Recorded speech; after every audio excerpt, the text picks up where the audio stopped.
Hi, welcome to our GDC Co-Collect. Today, doing a very unique remote sensing collection.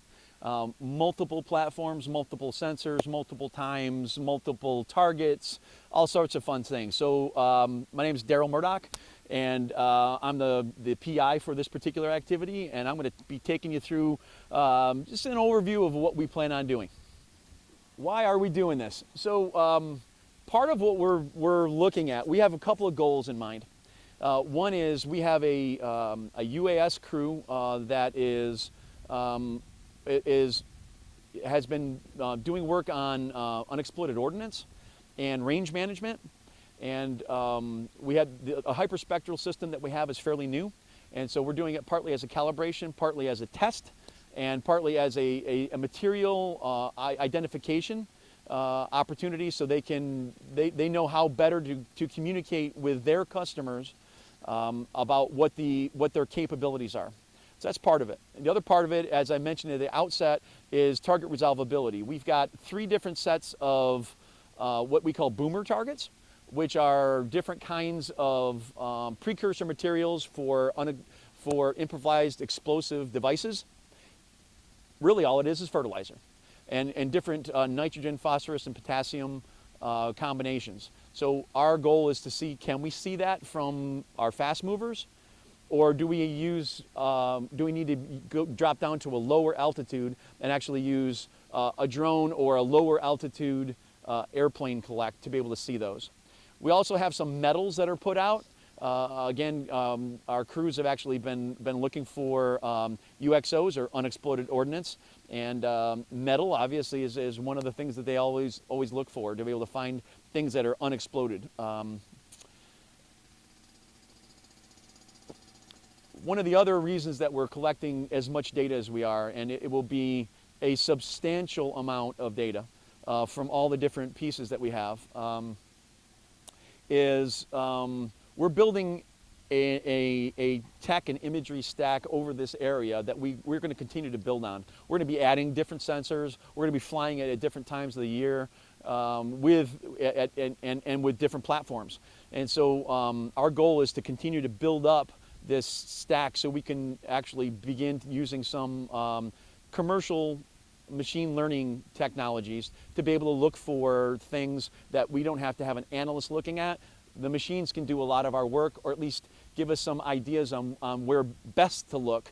And you've got to think about remote sensing and use of these kind of exquisite technologies as a funnel. Ideally, you have some way to be able to image or look at an area over a broad area, and then narrow yourself down to use these kinds of exquisite hyperspectral kind of systems. They're not really designed for big, broad area unless you're flying in a plane. You just have to fly them too slowly, and it just takes too long. So part of what we're doing is determining how to get at the underlying results.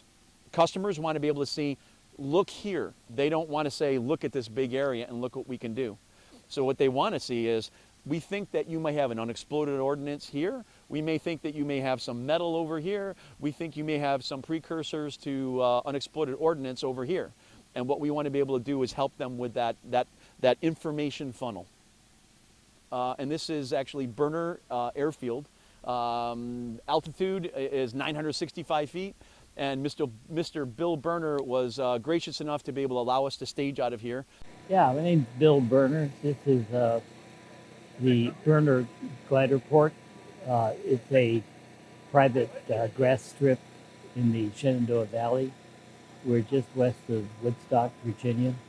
We've got a 3,000-foot grass strip and about 68 acres total. But we have some of it in crop as well.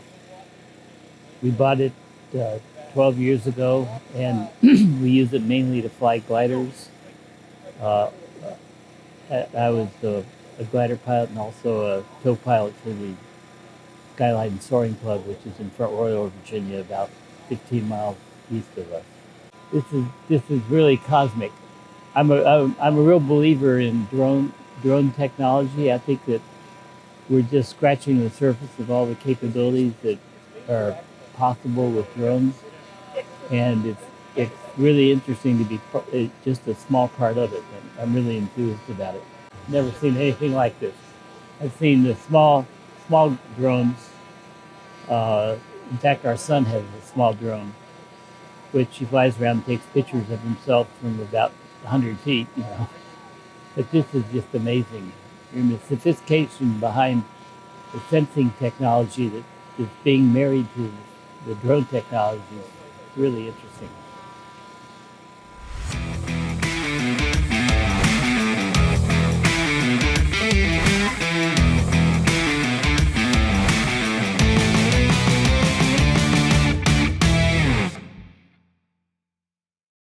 So let's take a look at what we got here. Over here we've got our main area where we're actually staging. And if you could pan over towards where the targets and our primary Harris H6 drone actually sits, you can see all the red lights on. That means it's being prepped for operation.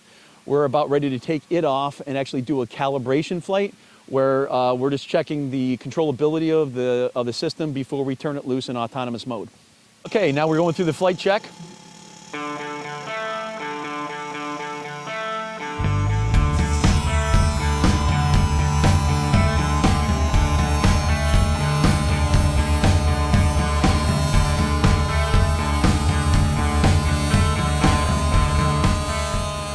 That's the hyperspectral. That's the head wall hyperspectral. So again, we're just doing the flight check right now. It's going to be very loud because this is a, I think these are 13,000 RPM that the rotors actually move at. So this is not a toy. This is not something you want to get your hands anywhere near. So again, just doing the flight check, they'll rotate. They'll go forward and back, and then they'll land again. Again, checking the IMU, the inertial management unit, effectively the GPS, to make sure it's functioning after they land.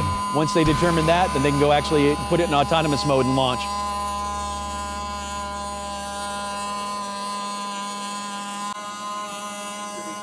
So this is how it's actually being controlled. You'll see that Todd is actually controlling the system right from here on the left side, and Ted is actually looking through the dual monitor. They're both our 107 pilots.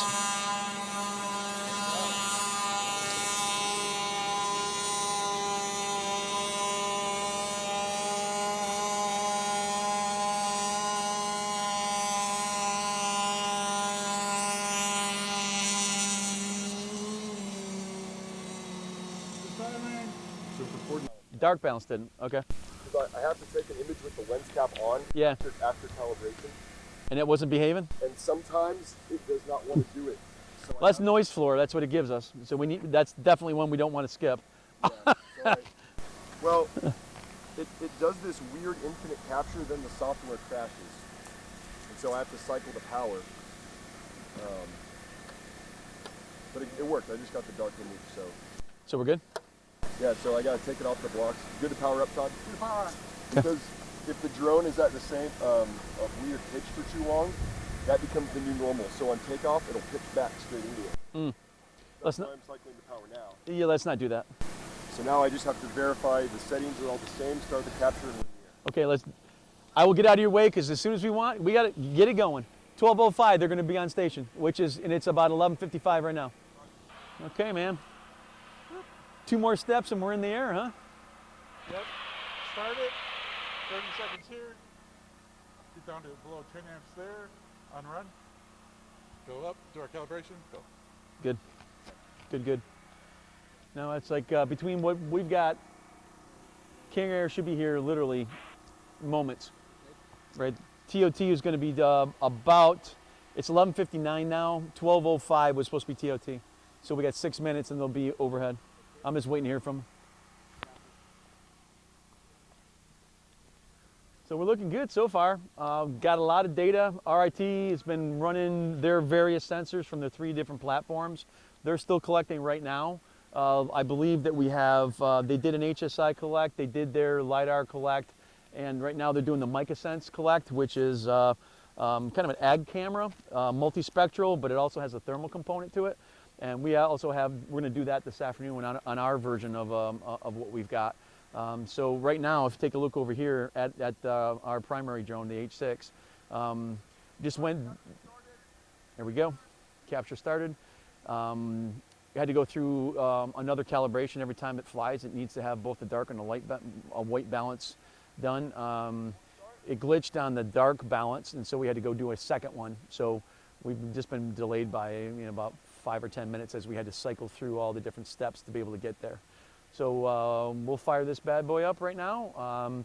We'll do its normal checks as it gets up in the air, and we will start collecting the larger area collect while we have the King Air that will be doing their 1 meter collect.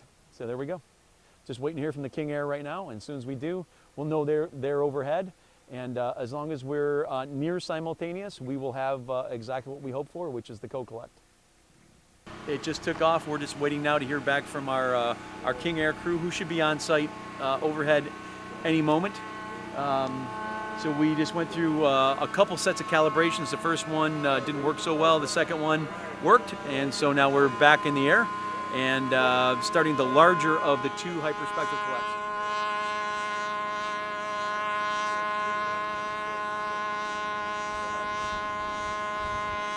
Just initializing the flight right now and getting ready to go. And as soon as you start seeing it move, it's a very slow collect for the hyperspectral to make sure that we have optimal collect and minimal smear, because obviously it's a scanner, so it scans across the ground while it's moving. By oversampling and going slowly, we get an optimal collect that doesn't have that smear, so there'll be no data dropouts, etc. So it should be a smooth, continuous collect over the terrain. You'll see it moving, but it does not move fast. That's about the speed it's going to go. And it will go up and down. I'm not sure how many flight lines. Maybe you can take a look over here. How many flight lines that we actually finally have for this particular one. And we'll be good.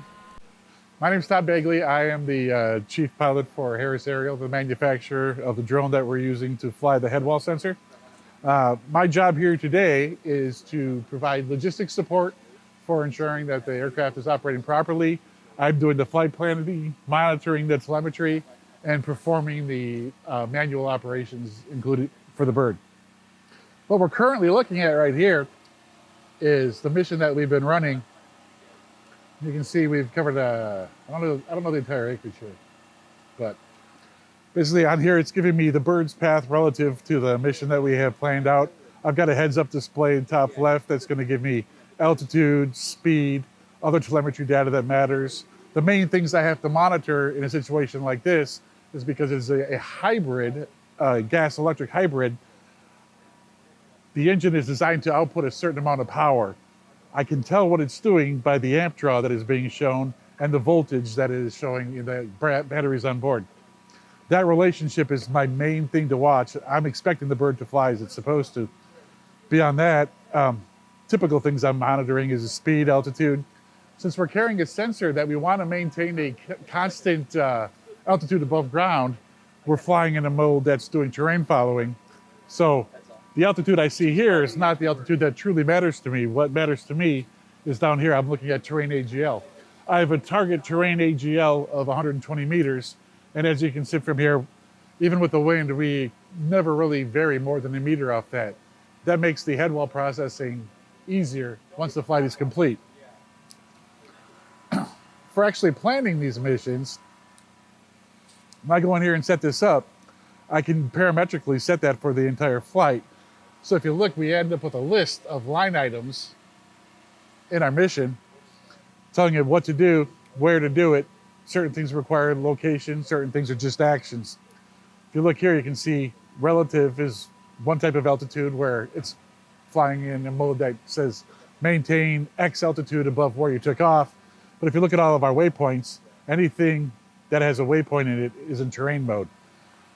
Quick way that I can tell if I have terrain following capability in the location I'm at is I put my mouse over the map, and in the top right, I have a latitude, longitude, and you can see an SRTM with an elevation. So I can tell here that there is SRTM data for this area, and I can use that to do terrain following and maintain an average of less than 10 meters from my planned altitude. So one of the things that's really unique about this particular collection is we are collecting meteorological data, radiometric data, data for just making basic orthomosaics. We have, I believe, 5 different craft collecting data, 4 UAVs up to at a time, as well as a full-scale aircraft.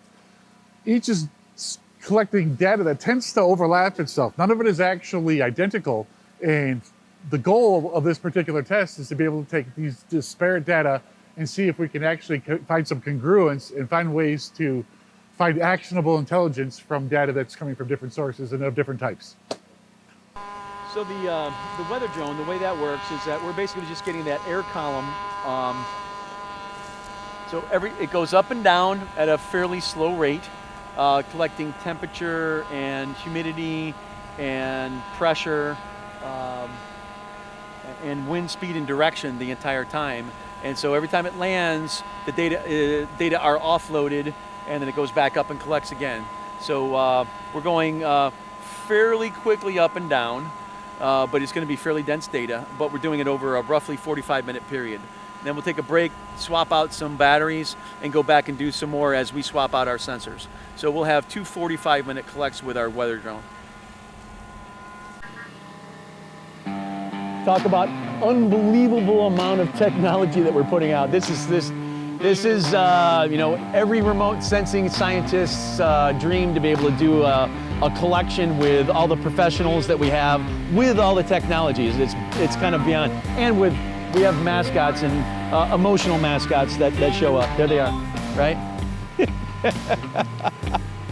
A lot of help along the way to do all this, but what seems to be pretty simple is not simple, right? This is what I would call the illusion of simplicity, because we have so many professionals that are involved with this. You know, the folks from RIT, Rochester Institute of Technology, we've been talking to Tim, you know, they are, you know, for the Carlson Center of Imaging Science, unbelievable resource nationally. I've had the pleasure of working with for coming up on 3 decades. Great folks to work with, and the rest of both our ManTech crew, you know, Project Geospatial, as well as Harris and TruWeather. If you take a look at it, right, we're going to have 3 separate hyperspectral systems. We have multispectral and thermal systems. We have a LIDAR system, and we have a separate weather drone that's going up as well. Having that much technology and these many exquisitely trained and experienced professionals in one pile is unprecedented. And it's really, it gives me chills to know that we're right in the middle of it.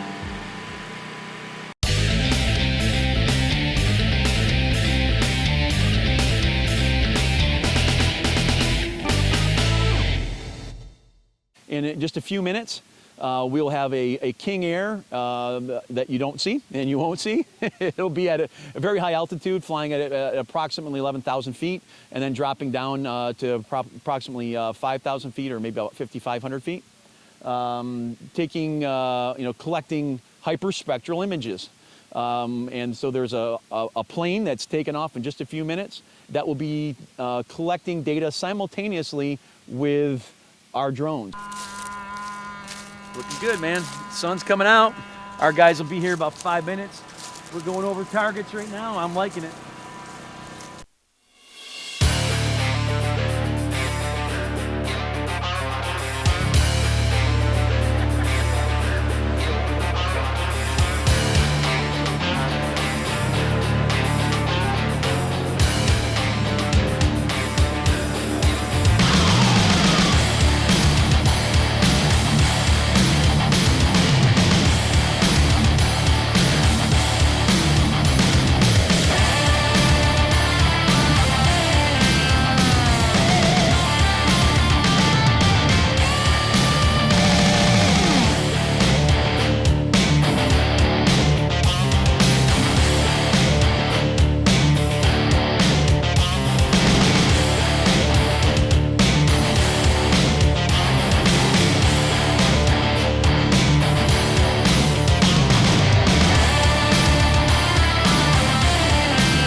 Roger that. We're going to continue to mow the ground at 3 meters per second. Over.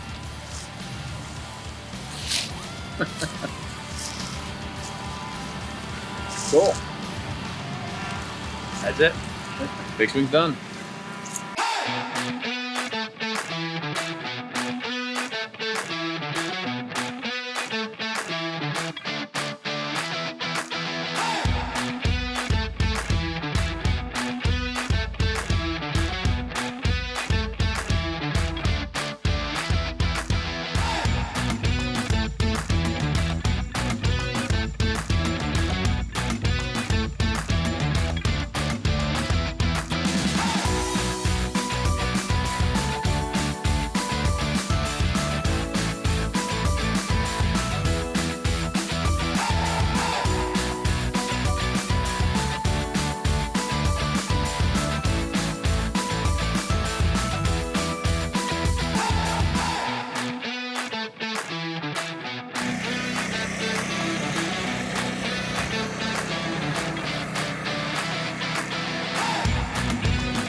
So I'm here with Tim Bauk from RIT. Outstanding job today. Thank you so much for coming in. Just going to do a quick recap. We're done with our collection of the day. Now we're just breaking down, and just hoping that you can kind of run through a little bit what each of the sensors were, and then what we collected, both in the air and perhaps more importantly, in terms of ground targets that you helped us set out and calibrate. Sure. Initially, we started with a LIDAR flight. So we flew our MX1 sensor that has a LIDAR, the Velodyne VLP-16, and we flew that one at a lower altitude than anything else, so we can get a nice dense point cloud of the entire scene that we were focusing on for the drones. And once we did that, we switched over and we worked a flight for the thermal in the main area here with all the targets that we had set up.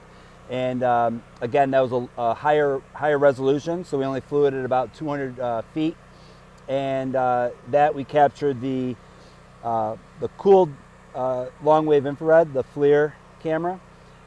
We tried to do the hyperspectral and stuff, but we'll see how that comes out with the clouds. Yeah, that was a little challenging. We had clouds in and out at that point in time. And then while you were doing the thermal, we had the two thermal pools. We had one with ice in it, literally. And then we had one that we kept throwing hot water in to make sure that we had a really good temperature separation. One warmer than ambient and one colder than ambient. Yeah, and we wanted to do that in order to get a good accurate ground measurement. So we had these loggers, they're called tidbits, and they basically just give us a temperature of the water throughout the collect. So we can take that and compare it to what our imagery is saying, and do a little bit of adjustment if it's not accurate. And how accurate were those data log tidbits? They are accurate to a tenth of the degree. Excellent. So those will be perfect. I think our FLIR camera is to a half a degree. Celsius, yes. Yep. Okay. And so we flew that, and then after that we switched over to our shortwave infrared. And then our MX1 with the hyperspectral, we actually had a nice period of sun that came out. Yeah, that was fabulous. It was nice of that to cooperate. And as soon as I saw that sun, I said, all right, we're moving on to those. I got them over this area at a high resolution. So we'll be able to use this, hopefully, Down the road, if you're looking to do some modeling and simulation, we can use that as a really good way to model this this area. And then we switched over after that. We did a lower resolution, but we covered the entire area with the SpecTIR and the MX1 payload. And again, that captured mica sense, so it had a multispectral, the hyperspectral, Headwell Nano, and the SpecTIR. And then And those we're collecting simultaneously on 2 different platforms. Correct. Yeah. Yep. And the MX1 captures the 5 different modalities together, and then the SpecTIR is by itself. But I like to fly them in tandem so that you can get them as close to incident as possible. Yeah. Yeah. Yep. Yeah, and so in terms of some of the other ground targets, talk to us a little bit about some of the ones that we're looking at here. Right, so this right here, I'll lift it up so the cameras can see. This is a propeller arrow point, and this is their second variation of these, and we had 10 of them distributed throughout the scene. And what this will be is a good, accurate geometric corrections for the imagery. So if there's any errors, we can use these as a really nice, within a couple centimeter accuracy to move our imagery around. Excellent. And then, talk a little bit about the accuracy of the LIDAR with the Plonics system that we had on board. Right. So our LIDAR is going to be within 1 and 3 centimeter accuracy, and that's dictated by the Plonics, which when we post process that, it will give us about 1.5 to 3 centimeter accuracy in either the X, Y, or Z. Yeah, outstanding. So we've got, as I understood it, you flew a grid pattern effectively in both directions. Yep. with a LIDAR. So we have a very dense, from a LIDAR point spacing, very dense collect. So we should have a really nice terrain surface that we're able to build off of that. Correct. Yep. Yeah. And flying in both directions, the grid pattern will help us if we're trying to do any modeling of this scene, particularly the building. We have the hangar, so we can get all the sides of the building with the hyperspectral and different modalities. So after we were done flying, I then went with a spectrometer. It's called our SVC, and that covers the range of both the Coaline system, our SpecTIR, and the Nano. So it goes from 400 to 2.5 microns. Excellent. So we'll have that as ground, we won't call it truth, but ground measurements. And ground reference data. Ground reference data, there you go. So I went and I measured panels such as these. This is like a light panel, light reflective, and a dark. And we'll use that to then radiometrically calibrate our imagery, the hyperspectral.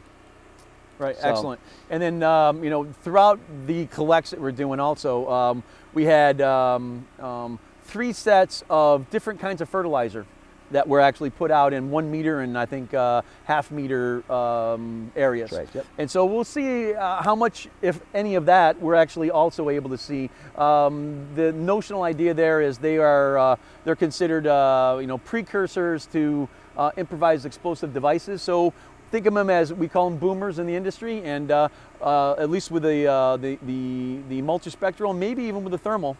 Especially with the hyperspectral, we should be able to see those. We're not sure at what altitude, whether we'll see them just with the lower altitude drone data, or maybe we'll get it with a King Air, right? Right, yep. So we'll see. Yeah, and they also had some sand out there as well. We did have sand also. I measured those with the field spectrometer, so we'll have the reflectivity, the ground measurement from that as well. Excellent. Yep. The last thing we actually had out there was the LIDAR targets. Oh, the LIDAR targets, and, right. So we're just looking at those. I think they picked most of them up. They're sitting on the side over there behind us. We have those out there for, again, accuracy of the LIDAR. We knew those were level. We knew that the height off the ground, so we measured those. And then when we go look at the image, well, the LIDAR point cloud, we can shift it around and know, get it a little bit more accurate than what we may have been Especially before. the height above terrain. Correct. Right. Yep. Exactly. Okay. Yep. Excellent. Well, Tim, listen, absolutely fabulous work, and want to thank you for all the help. This has been great. Fun. We look forward to continuing to working with you. Yeah, that'd be awesome. Thanks to RIT and to Tim for coming down and helping us. It's awesome. Thanks for having us.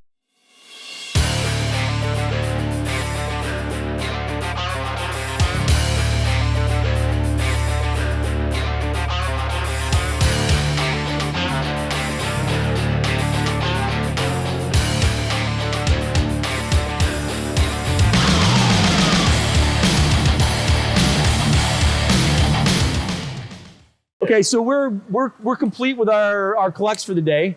We did a ton of collections. I'm not even sure I can list them all right now, but we had no less than 6 different drones that we used today. We have the 3 over here to my right from RIT. We had our main, which is already gone. It's already been packed up. Our Harris H6, and we had a weather drone, and we also had an aerial photography drone up, and I think there were 2 others that were in the vicinity, along with our King Air that collected at 2 different altitudes. So Todd, why don't you kind of run us through the 3 collects that you were responsible for Sure. today? Sure. So a lot of this was the first time we were doing a major collection with a multi-spec. So our initial collect, when we had the King Air doing an overview of a much bigger area, we tried to get a collection that coincided. So we did a smaller area, made sure that our setup was right, everything was working right. We were getting the data, at least that we were expecting as far as type and quantity. So we did that, flew that flight, everything was great, pulled that data down. Second flight, we covered a much larger area. We were flying a mission with a multi-rotor that was a little bit over an hour. So, we took advantage of having the hybrid as which an is asset. which is an extraordinarily long time. If you get anything over half an hour, 45 minutes, because it's not battery powered, it's gas powered. Very long mission time, which was pretty awesome. Yeah, so typically to get that hour, you have to fly fixed wing. Right. But with the multi-spec, the head wall, we were able to take advantage of multi-rotor characteristics, and we were flying at a speed of 2 meters per second, which is ridiculously slow. So we went from 3 down to 2? Yes. Oh, outstanding. 2 meters a second for over an hour. Now, you can't do that with very many assets. So it gave us a view that would be very difficult to get with pretty much everything else that we're using. So we did the second full mission with that coinciding with the King Air. To be able to compare that with another data set, as we had a cloud cover that was changing throughout the day, we went from full cover to some sunlight back to full cover. And that all happened in that one flight. So we actually went ahead and did a third flight. That was about a 70% subset of that second flight. And we did that whole flight under full cover. So it gave us 3 different flights. We've got King Air data to correlate.